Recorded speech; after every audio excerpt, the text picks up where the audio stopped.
Hi, my name is Brittany Roden, and the book that I read was The Vulnerable Empowered Woman by Tasha and Dubranwy. This is it. Basically, the book focuses around three different narratives and case studies, and the author uses a feminist, a post-feminist, and a neoliberal lens to talk about all these different case studies. Basically, neoliberalism is like the consumption of goods and stuff, but in this case it's the consumption, in this case for the book, it's the consumption of treatments and medicine that a woman can use to help treat her health issues.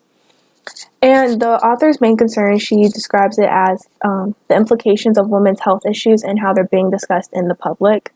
And the book is basically titled The Vulnerable Empowered Woman because women can become empowered through the act of choice using medical help to help face all these risks that make them vulnerable, all these health issues that make them vulnerable. So yeah. So for the first chapter, she basically talks about the past of feminism and the health groups, the feminist groups and everything that were created back then. She describes there's three facets to the activist feminist approach. The politics of knowledge, basically women need to become knowledgeable about the health issues that we face.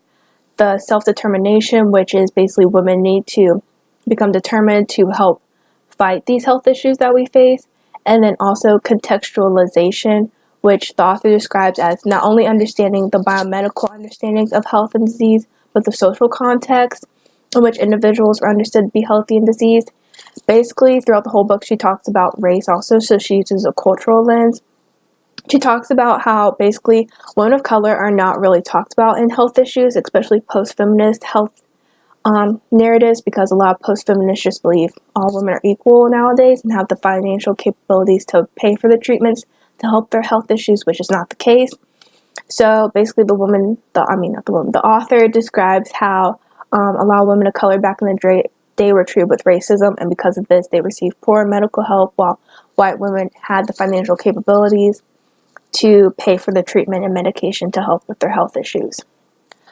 She describes also in this chapter that women are characterized in a patriarchal society, that we are basically the ultimate caregivers, and that if we do not fight our health issues, then we're basically going to let not only ourselves down, but everyone that depends on us, so our families and children, and that's just a lot to take on.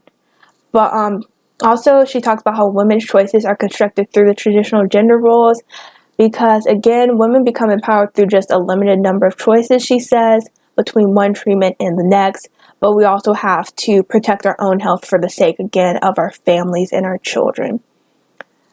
In chapter 2, she describes the first narrative, which is going off of prophylactic mastectomies, which is the removal of one's breast.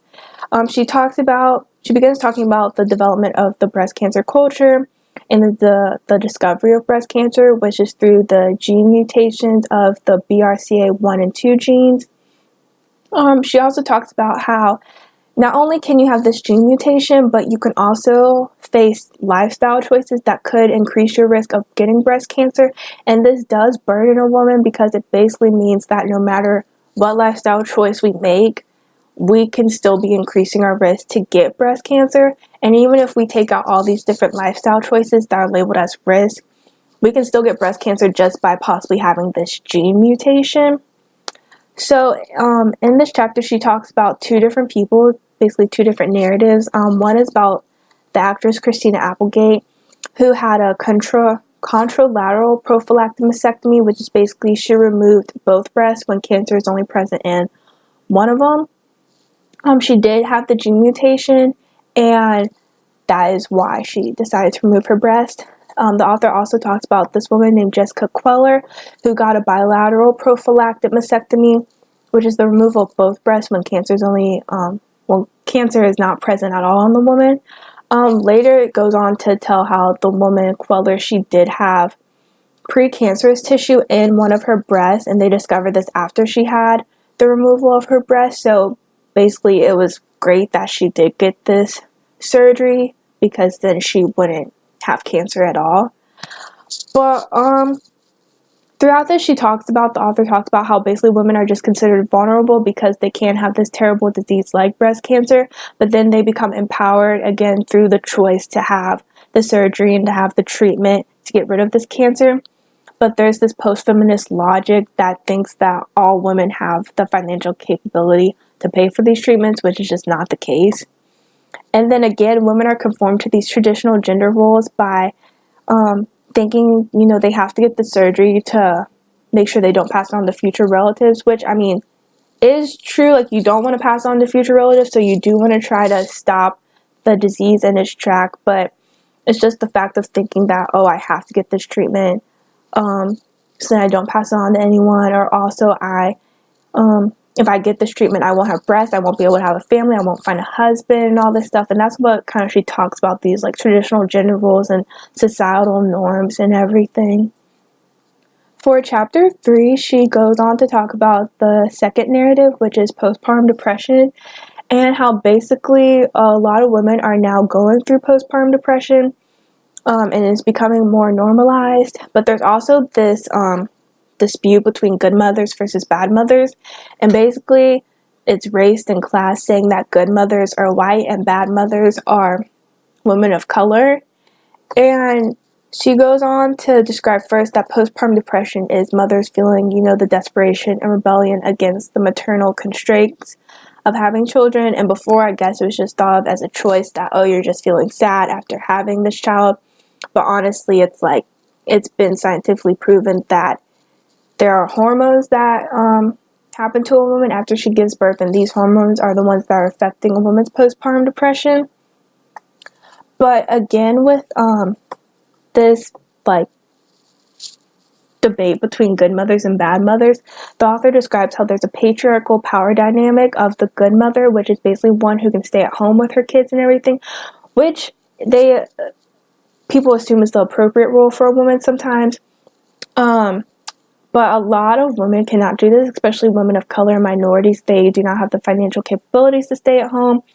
So they are therefore classified as risky or bad mothers because they're not able to stay at home and take care of their children all the time. But a lot of white women are able to do this. So they're considered like good mothers. And again, with the vulnerable and empowered, it's women are considered vulnerable because they're going through this postpartum depression and they may be considered a bad or risky mom. But then a woman becomes empowered through the knowledge of postpartum depression, how to deal with it, and how to seek medical help for this depression. But then a woman is still constructed to deal with traditional gender roles because basically a woman feels if she does not seek out help, then she's going to be affecting her children and her families in a negative way. So the only way to be a good mom is to get this treatment and this help. For chapter 4, the author talks about the Gardasil vaccination, which is to protect basically females against HPV, which is the human papilloma virus. And this HPV is linked to cervical cancer. And she talks about how there are 2 commercials, and basically both of them did not hit the nail on HPV exactly, because they did talk about how women and young women can become empowered through the choice of getting this vaccination, but it didn't talk about how HPV is contracted through mainly sex. And so there's this, the author talks about how there's this post-feminist and paternalistic discourse and debate about the at-risk and risky young woman who is partially empowered through the medical field, where she is old enough to get this vaccination. She is old enough to choose and protect herself from getting cervical cancer by getting the vaccination against HPV, but she's disempowered in terms of her sexuality because so many parents did not want their children to know about sex.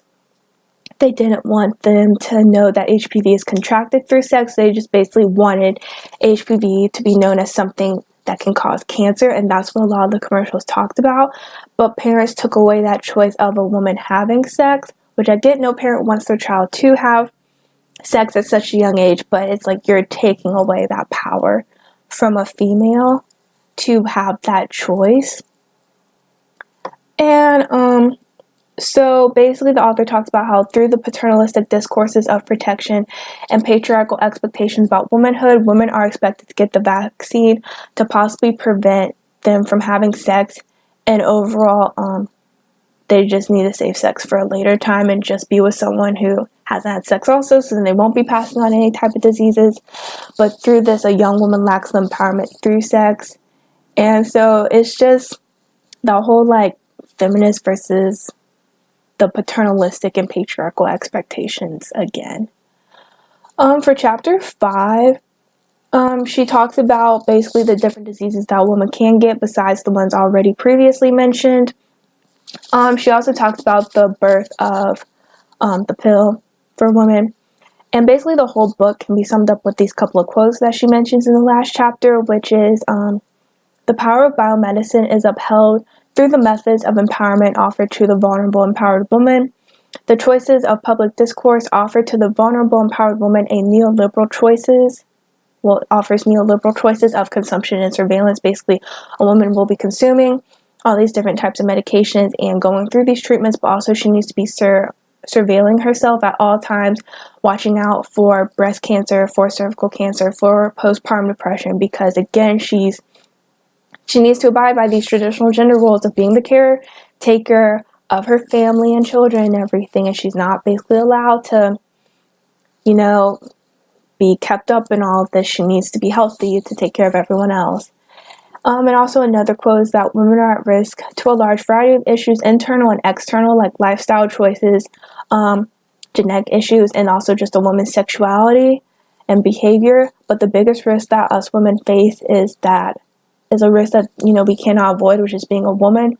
So again, we are vulnerable because we're a woman and we are going to be faced with all these health issues, but we do become empowered through the choices that we make, through the getting treatment and seeking help and all that. Overall, the strengths for this book, I think, the author really utilized the feminist lens really well. Also the cultural lens. She does use the post-feminist lens also. It's just I don't like the post-feminist lens, especially talked about in this book. But overall, I really think she got her point across by using the different lenses and talking about the medical field and women's health issues. As for weaknesses, the author kind of went on and on into long rants about things. Although she does get her point across, it was just kind of sometimes annoying to just read. Also, she would kind of jump from different topics in her chapter. She would go from like one thing here to another topic to something else and then try to sum it up at the end. And it was just kind of confusing, but it was okay overall. So, that's it. I'm sorry this video is so long, but it was just so much to talk about. So, yeah, bye. Thanks for watching.